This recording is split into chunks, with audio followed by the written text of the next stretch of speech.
Bismillahirrahmanirrahim. Assalamu alaikum. Welcome to Pass Education System, largest online institute in Pakistan for your online anti-test preparations. This is me, Taimur. I hope you all are doing well. Dear all Pasians, NED Round 1 जो कि आप तमाम बच्चों के पास इसका बाकायदा तौर पे आगाज हो चुका हुआ है। 12 जून से स्टार्ट हो गए आप लोगों के टेस्ट और ये ख़त्म होंगे आप तमाम बच्चों के पास 15 जून को। तो 12 टू 15 जून तक एनईडी का राउंड 1 होने जा रहा है, जो कि आप तमाम बच्चों के सामने ही है। आज डे 2 हो चुका हुआ है।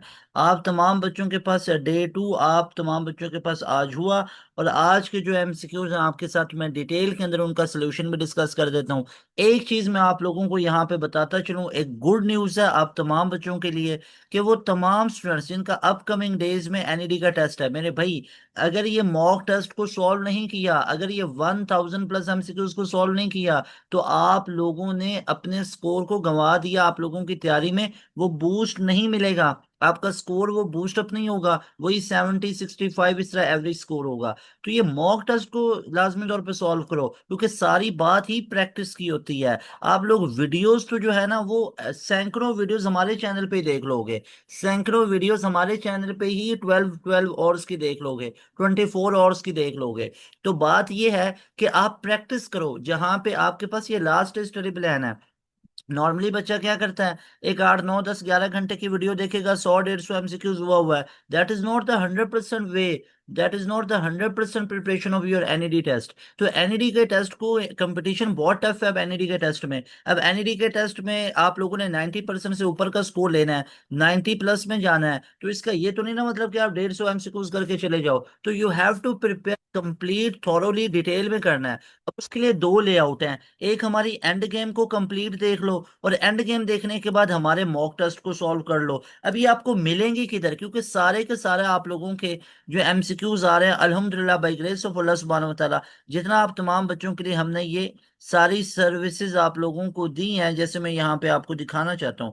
आप लोग हमारे यूट्यूब चैनल का नेम है पास एजुकेशन सिस्टम, इसमें वीडियोस वाले सेक्शन में चले जाना है। जैसे ही वीडियोस वाले सेक्शन में जाओगे ना, तो आप लोगों ने नीचे स्क्रॉल डाउन करते जाना है। स्क्रॉल डाउन करना है तो यहाँ पे 10 मॉक टेस्ट फ्री का लिंक है, वो मैं आपको डायरेक्ट दिखा देता हूँ वो किधर मिलेंगे। आप लोग नीचे स्क्रॉल डाउन करते जाओगे तो सबसे पहले आप तमाम बच्चों को एनईडी के ऊपर यहाँ पे एंड गेम्स मिलेंगी। मैं आपको दिखा देता हूँ, मैं वन बाय वन आप तमाम बच्चों को दिखाना चाहता हूँ।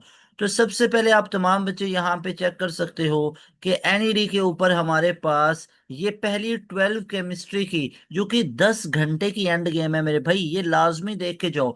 इसके अलावा आप तमाम बच्चे नीचे स्क्रॉल डाउन करोगे, स्क्रॉल डाउन नीचे करते जाओ तो आप तमाम बच्चों के पास यहाँ पे एनईडी की इंग्लिश की एंड गेम ये बनाई हुई है, इसको देख लेना है, ये 5 घंटे की है। इसके अलावा आप तमाम बच्चों को यहाँ पे नीचे स्क्रॉल डाउन करते जाओगे तो आप तमाम बच्चों को एनईडी के और भी कंटेंट मिलेगा। एनईडी कराची के अंदर ये एडमिशन स्केड्यूल और वो सारी चीजें हमने डिस्कस की हुई थी। इसके अलावा नीचे मूव करते जाओगे तो एनईडी के रिलेटेड आप तमाम बाकी यूनिवर्सिटीज के रिलेटेड भी आपको नजर आ रहा होगा। ये एनईडी की 11 केमिस्ट्री जो कि 8 घंटे 8.5 घंटे की है। इसके अलावा थोड़ा सा और नीचे स्क्रॉल डाउन करोगे तो बच्चों आप लोगों को एनईडी के ऊपर यहाँ पे देखिएगा, एनईडी के ऊपर हमारे पास आ जाएगी यहाँ पे ये वीडियोस, ये वाली। अच्छा जी, अब ये मेहरान के रिलेटेड है। अब एनईडी के रिलेटेड यहाँ पे नीचे ये 11 मैथ, 11 मैथ, और ये 7.5 घंटे की है। इससे नीचे नीचे जाओगे तो आप बच्चों को यहाँ पे एनईडी की 12 फिजिक्स की मिल जाएगी, ये 12 घंटे की है मेरे भाई। मजाक थोड़ी है, इतनी लेंथी डिटेल वीडियो। और ये पौने 10 घंटे की है, ये 11 फिजिक्स की है। बच्चों आप लोगों ने एंड गेम्स देख ली, सर ये टाइम ज्यादा ले रही हैं, तो इधर आ जाओ। इसी वीडियो के नीचे कमेंट सेक्शन में व्हाट्सएप चैनल का लिंक होगा। उस व्हाट्सएप चैनल में ना आप तमाम बच्चों को हमारे ये एनईडी के मॉक टेस्ट मिलेंगे। आपको ये सारे फोल्डर शो हो रहे हैं, लेकिन आपको वो एक मुझे ये सारे हो रहे हैं, आपको एक शो होगा। जैसे मैं कोई कल वाली वीडियो में मैंने 5वां ऑन किया था, आज मैं जैसे 9वां ऑन करता हूँ। तो हर मॉक टेस्ट का ये पैटर्न है कि सबसे पहले आप तमाम स्टूडेंट्स को ये मॉक टेस्ट में 100 एमसीक्यूज मिलते हैं, जिस तरह एनईडी के टेस्ट में 100 एमसीक्यूज आ रहे होते हैं। और आप लोग ये 10 के 10 मॉक टेस्ट को पढ़ो, और जिन बच्चों ने आई टेस्ट दिए उनसे जाके पूछो। सारे 100/100 एमसीक्यूज हमारे मॉक टेस्ट में से अल्हम्दुलिल्लाह। और जो इधर नहीं है एक आधा, वो तो एंड गेम में मौजूद होगा। तो ये है आप लोगों के लिए 100% way to prepare your NEET and to clear your NEET. 100 MCQs हुए, और नीचे ही उनका डिटेल में सोल्यूशन है मेरे भाई, फ्री ऑफ कॉस्ट है। कोई 1 रुपया आपसे चार्ज नहीं किया। ये लाखों में पैसा हम लगा के आप तमाम बच्चों के ऊपर ये कंपाइलेशन करवाते हैं आप बच्चों के लिए। हमें अल्हम्दुलिल्लाह से हम बैच की फीस 7,000 रखते हैं ना, और हम उससे कई ज्यादा 7,000 अपने बच्चों पे लगा रहे होते हैं। तो बच्चों एंड गेम देखो और बाद में ये मॉक टेस्ट सॉल्व करके जाओ। कहीं पे इधर उधर तैयारी कर रहे होगे ना, 9-10 हजार का चूना भी लगवाया होगा, तो हमारी ही कॉपी हुई चीजें आप लोगों ने की होंगी। तो बच्चों यहाँ पे देखो, पास एजुकेशन सिस्टम के न्यू सुपर प्रीमियम बैच का हिस्सा बनना है। फास्ट में इस बच्चे ने ओवरऑल टॉप किया है, फास्ट के अंदर टॉप है, नस्ट में टॉप है, मेहरान में, एनईडी में, कराची यूनिवर्सिटी में टॉप पोजीशंस हैं। तो उसके लिए आप लोग हमारे सुपर प्रीमियम बैच का हिस्सा बन सकते हो। अब सुपर प्रीमियम बैच में आने के लिए आप तमाम बच्चों ने करना क्या है, आप तमाम बच्चे इस नंबर को नोट कर लीजिए। एक तो अपना जो फीडबैक है वो भी इस नंबर पे शेयर कीजिएगा, और बाकी आप लोगों ने बैच में आने के लिए इस नंबर को नोट कर लेना। इस नंबर पे राब्ता करके आप लोग हमारा फास्ट यूनिवर्सिटी की तैयारी के लिए, नस्ट के लिए, नस्ट कराची के लिए, एमडी कैट के लिए, तो आप इन तमाम यूनिवर्सिटीज की प्रिपरेशन के लिए हमारे बैच का भी हिस्सा बन सकते हो। बच्चों यहाँ पे ये 10 मॉक टेस्ट फ्री भी बता दिए, एंड गेम भी बता दी। अब हम सॉल्व कर लेते हैं कि ये मैथ के जो एमसीक्यूज हैं इनको हम कैसे सॉल्व करेंगे। यहाँ पे देखिएगा, सबसे पहला क्वेश्चन हमारे पास आ जाता है मैथ के अंदर, that is which of the following is standard equation of a circle with centre H and के। अब वो भाई हमसे सिंपल सी बात पूछ रहा है, स्टैंडर्ड इक्वेशन ऑफ सर्कल। भाई जो बैच वाले बच्चे हैं उनको तो ये क्वेश्चन देख के हंसी आ रही होगी कि ये भी क्वेश्चन को पूछने वाला क्वेश्चन था। इसमें अगर आप लोग देखो तो सर्कल की इक्वेशन हमारे पास क्या बनेगी, सर्कल की इक्वेशन क्या बनेगी, सर्कल की होती है एक्स माइनस एच का whole square plus y minus k का whole square equal to r square. अगर एच और के सेंटर ओरिजिन पे हो तो फिर x square plus y square equal to r square होता है। तो बच्चों यहाँ पे एच और के सेंटर के लिए ये बनेगा जो कि हमारे पास बी ऑप्शन में मौजूद है। So we will highlight b option as the right option. Is that clear? उसके बाद बच्चों next question is, for an ellipse the length of major axis. अच्छा, लेंथ ऑफ मेजर एक्सिस निकालनी है जो कि हमारे पास होती है 2a के बराबर। अब आपको पता है ये जो एक्स स्क्वायर के नीचे है ये तो ए स्क्वायर होता है, ये 16 के बराबर है। तो यहाँ से हमारे पास ए की वैल्यू कितनी आ गई, 4 आ गई।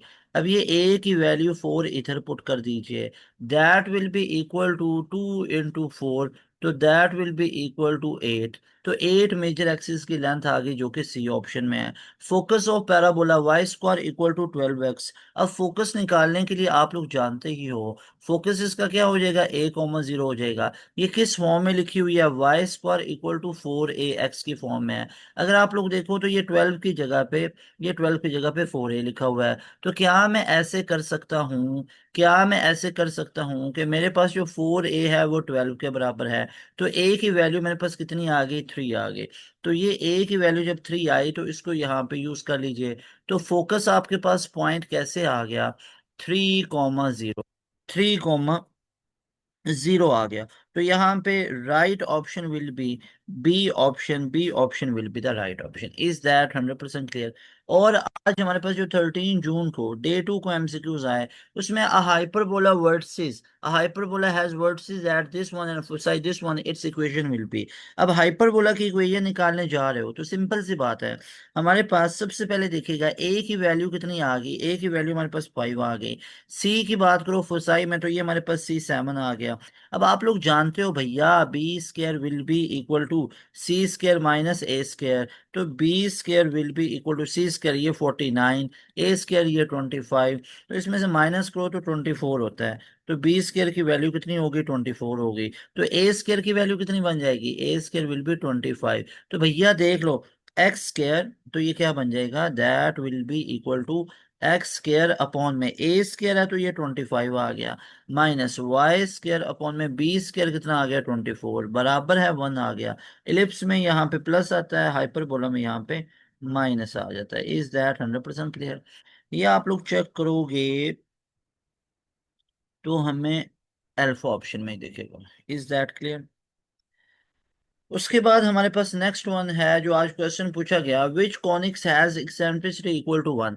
अगर तो एक्सेंट्रिसिटी 0 के इक्वल आ जाए तो ये सर्कल होता है।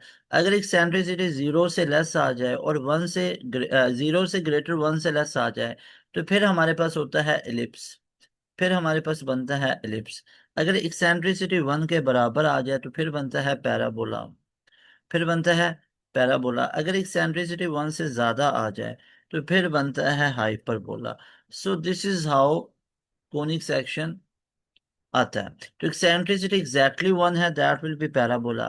फिर the centre of the circle is, इसका सेंटर आप तमाम बच्चों ने निकालना है भाई। इसको सबसे पहले तो देखो ना, ये सारे का सारा जो लिखा हुआ है, इसको आप लोगों को मैं एक शॉर्टकट बताया हुआ है, x square plus y square minus 6x। तो x के साथ जो कोफिशिएंट होगा, अब इसका मैंने तरीका शॉर्टकट क्या बताया हुआ है, शॉर्टकट मैंने ये बताया हुआ था कि जो भी हमारे पास होगा, इसमें एक्स स्क्र के साथ x वाली टर्म को लिख लो, वाई स्क्र के साथ y वाली टर्म को लिख लो, ठीक है, वाई स्क्र और ये कांस्टेंट को उधर भेज दो।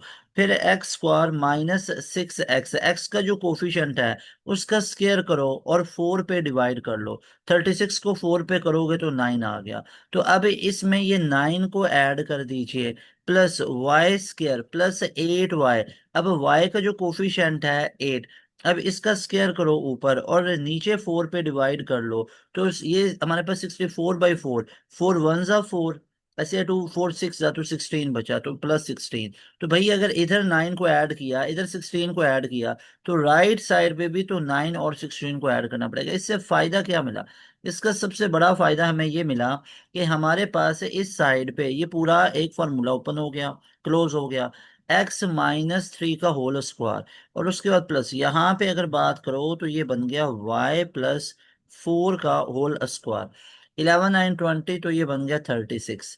तो ये हमारे पास पूरी की पूरी इसका सेंटर निकालना है। अब स्टैंडर्ड के साथ कंपेयर कर लो, x-h का होल स्क्वायर प्लस y-k का whole square equal to r square. तो यहाँ पे अगर बात करो सेंटर क्या होता है, h और k होता है। तो भैया यहाँ पे h की वैल्यू 3 आ गई और k की वैल्यू ऑपोजिट साइन है, तो ये -4 आ गई। तो 3 और -4, 3 और -4 अल्फा ऑप्शन में गिवन है। So alpha option will be the right option. Is that 100% clear? उसके बाद आज आप लोगों के पास जो क्वेश्चन पूछा गया है, directrix of parabola x square equal to -16y, इसका डायरेक्ट्रिक्स क्या होगा। डायरेक्ट्रिक्स की इक्वेशन तो हमारे पास होगी y बराबर है a, जो कि हमारे पास 4 के बराबर है। कैसे, यहां से कंपेयर कर सकते हो, that will be 4a is equal to 16। तो a की वैल्यू 4 आ गई। Is that clear? लेंथ है तो ये नेगेटिव तो नहीं होगा, तो a y इक्वल टू 4 आ गई, that will be y equal to 4। Got it? उसके बाद है the sum of focal distances of any point and ellipse is equal to, ये किसके इक्वल होता है, that is equal to major axis length, जो कि 2a के बराबर होती है। Got it? उसके बाद हमारे पास नेक्स्ट वन इज, ये 100% क्लियर हुआ।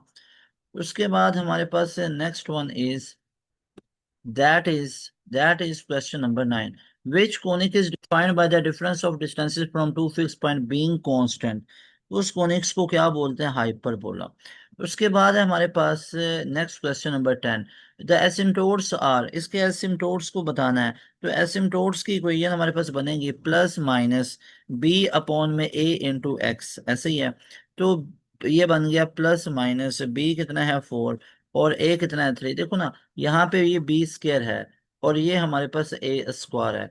तो यहाँ पे चेक कर सकते हो, ए की वैल्यू आ जाएगी 3 और बी की वैल्यू आ जाएगी 4। तो बच्चों अब यहाँ पे यूज कर लो और साथ एक्स का एक्स। सो ये आप लोगों के पास सारे के सारे आ गए। तो +-4/3 एक्स किधर लिखा हुआ है, अल्फा ऑप्शन में लिखा हुआ है। So alpha option will be right option. उसके बाद हमारे पास next one is, what is the phenomena called when two different compounds from crystal structures, उसको आइसोमॉर्फिज्म कहते हैं। The rate of reaction generally increase with increase in temperature because, क्यों increase करता है, क्योंकि हमारे पास जो fraction of molecule with energy है वो ग्रेटर होती है एक्टिवेशन एनर्जी इंक्रीजेस से, ठीक है। उसके बाद हमारे पास है for the each reaction the equilibrium constant के सी इज, के सी को आप लोग ऐसे डिफाइन कर सकते हो कि ऊपर सी, उसकी कंसंट्रेशन डी, उसकी कंसंट्रेशन डिवाइडेड बाय नीचे ए, उसकी कंसंट्रेशन और नीचे साथ ही बी और उसकी कंसंट्रेशन। यू विल सी कि ये हमारे पास अल्फा ऑप्शन में है। The solubility product of this one is equal to, इसकी सॉल्युबिलिटी प्रोडक्ट किसके इक्वल होती है, सॉल्युबिलिटी प्रोडक्ट के लिए के एस पी हमारे पास कितना गिवन है, 1.6 × 10⁻⁻10 गिवन है।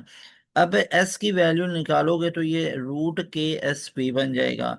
तो आप लोगों ने किसकी वैल्यू सॉल्युबिलिटी है, तो ये अंडर रूट के एस पी के इक्वल होता है। तो ये बन जाएगा 1.6 इंटू 10⁻⁻10, ये सारा रेडिकल में आ गया। तो ये अप्रोक्सीमेटली बनेगा 1.26। अब इसको 2 से किया तो ये -5 बचा। So that is your final solubility value, जो कि आपके पास बीटा ऑप्शन में गिवन है। हो गया क्लियर। उसके बाद हमारे पास next one is, that one is which functional group is present in alcohol. Alcohol में तो ओ एच होता है। अल्कोहल में कौन सा फंक्शनल ग्रुप होता है? अल्कोहल में ओ एच होता है। Remember this, please note this के अल्कोहल में कौन सा फंक्शनल ग्रुप होगा। अल्कोहल में ओ एच फंक्शनल ग्रुप होता है। अल्कोहल में, याद रख लो, अल्कोहल में ओ एच फंक्शनल ग्रुप होता है। Is that clear? If the units of KC reaction sum of stoichiometric coefficients of product minus reactant is, इसको बोला जाता है हमारे पास -1 के, ये -1 के बराबर होगा। फिर which of the following affect the rate constant of A reaction. तो कौन अफेक्ट कर होता है, अफेक्ट करता है यहाँ पे, that will B rate constant. तो ये रेट कांस्टेंट हमारे पास करेगा, ठीक है, अफेक्ट करेगा रेट कांस्टेंट को। तो यहाँ पे अगर आप तमाम बच्चे देखो तो ये हमारे पास अफेक्ट करेगा, ठीक है। तो ये हमारे पास इसमें जो होगा ना, यहाँ पे टेम्परेचर बन जाएगा। तो इधर नहीं है वो, तो टेम्परेचर। उसके बाद क्रिस्टलाइजेशन रेफर्स टू, ये किसको रेफर करते हैं? Formation of a solid from liquid gas with ordered structure. The function group of C H O is present. C H O किस में होता है? एक साइड पे ये कार्बोनिल कंपाउंड है, एक साइड पे एच फिक्स आ जाए तो ये एल्डिहाइड होता है।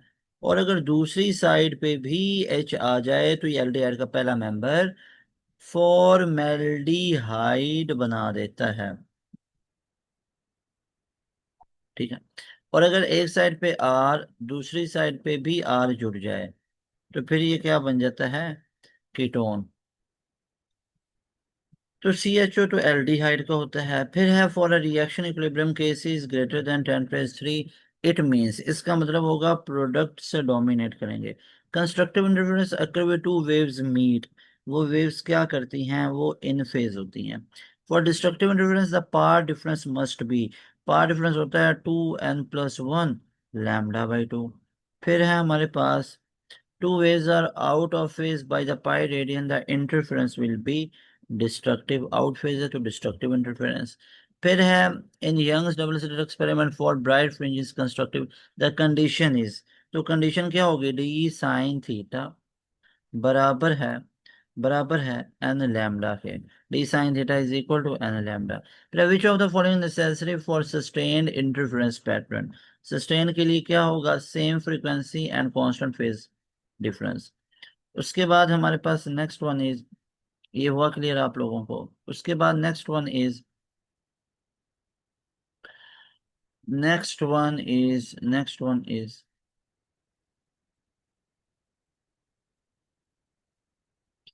If the phase difference is 90 degree the interference is, interference हमारे पास पार्शियल होगी, partial interference.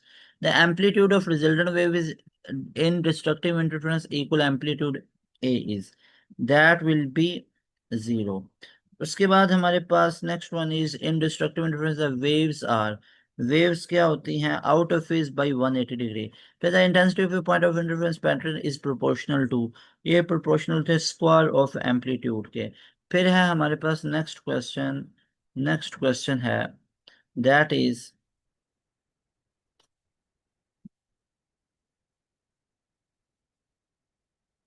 two identical waves interfere constructively, the resultant intensity compared to individual intensity will be, that will be वो कितनी हो जाएगी? 4 times. उसके बाद हमारे पास इंग्लिश का पोर्शन है। कंस्ट्रक्टिव का हमारे पास क्या होता है? प्रोडक्टिव। फिर है डिस्ट्रक्टिव का हमारे पास क्या होता है? Antonym creative. फिर है क्रिस्टलाइजेशन इन फिगरेटिव सेंस, ये हमारे पास क्या बोलता है? सॉलिडिफिकेशन। फिर है इंटरफेरेंस, इंटरफेरेंस का एंटोनिम क्या होता है?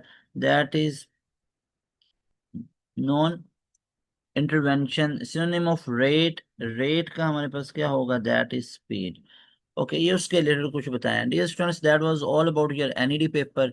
अगर आप लोग भी एक स्केड्यूल में तैयारी करना चाहते हो तो हमारे बैच का हिस्सा बन सकते हो। अब हमारे बैच की ब्यूटी क्या है भाई, हमारे बैच की सबसे सिंपल बात यह है कि आप तमाम बच्चों को हमारे एक बैच के अंदर आपको आपको तमाम यूनिवर्सिटीज की प्रिपरेशन करवाई जाती है। जिन बच्चों का डे 3 यानी 14 जून को पेपर है, वो ये एंड गेम भी लाजमी देखे जाएं, मॉक टेस्ट को भी लाजमी सॉल्व करके जाएं। फास्ट के टेस्ट की तैयारी करनी है, नस्ट की क्या करनी है। इन तमाम यूनिवर्सिटीज में हमारा टॉप नॉच लेवल का रिजल्ट होता है। रिजल्ट आप लोग ये देखते रहते हो, कभी टाइम मिले तो उसको स्क्रॉल करके देखना, आपको पता चलेगा। हर यूनिवर्सिटी में इस दफा मेरान के हर डिस्ट्रिक्ट में पहली पोजीशन आई है। कायदे अवाम के अंदर हमारी पहली पोजीशंस हैं। इसके अलावा कोई और आपको बताया तो बोलो, रिजल्ट दिखाओ, रिजल्ट उन बच्चों के रिजल्ट कार्ड शेयर करो हमारे पास। अल्हम्दुलिल्लाह इन बच्चों ने top of the line score किया, एनईडी में पहली पोजीशन हो, मेरान में पहली पोजीशन हो। अल्हम्दुलिल्लाह पास एजुकेशन सिस्टम के बच्चे ले रहे होते हैं। फास्ट में ओवरऑल इतना एग्रीगेट आपको कहीं से भी नहीं दिखेगा, सिर्फ पास एजुकेशन सिस्टम के पास है। अब इस नंबर को नोट करो, आज ही हमारे बैच का हिस्सा बनो। You people will be very happy bye joining our session. मिलेंगे नई वीडियो में। और हाँ, अपने एनईडी का स्कोर भी हमारे साथ शेयर करो अगर आप लोग हमारी एंड गेम से और हमारे मॉक टेस्ट से तैयारी कर रहे हो। मिलेंगे नई वीडियो में। तैमूर हसन को दें इजाजत। अस्सलाम वालेकुम, अल्लाह हाफिज, पाकिस्तान जिंदाबाद।